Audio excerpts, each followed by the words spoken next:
กงนะอีลูกกง ECU ลูกค้าสาเดตัวก็ช่วยกันนะลูกค้าสาเอาลูกน้องเที่ยวนี่สิลูกน้องเที่ยวจะมีปัญหาตัวใช้ลูกน้องนะลูกกง ECU chain ลูกน้องใช้ไม่เยอะโอเคลูกน้องตัวหมดเลยใช้จำไฟใช้เลยจ้ะนะใช้เด้งกันนะลูกน้องจะเซตตาเลยจ้ะนะเซตตาเลยเซตตาเลยPang seta je de cho một cột sẽ cho nó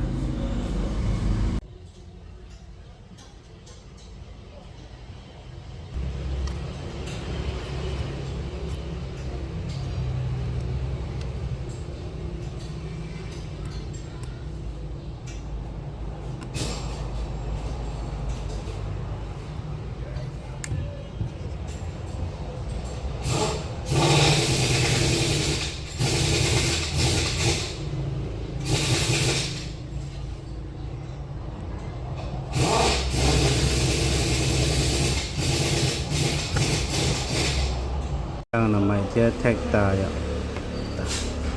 nó chờ nó bắt ta nó sẽ xe à nó mày ta chỉ xe nè hú xìเลยอ่ะเดี๋ยวจะกูม้วนเสียบสแกนให้จ้ะนะ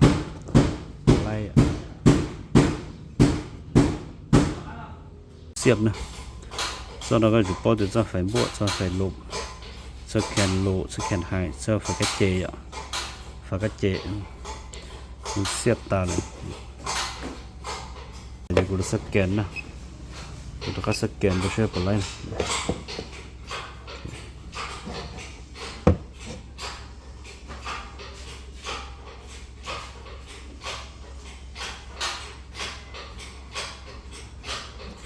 โอ้ดิจิตอลตัวเปิดไฟนะเปิดไฟจ้ะเปิดไฟตาก็เหมือนเราสแกน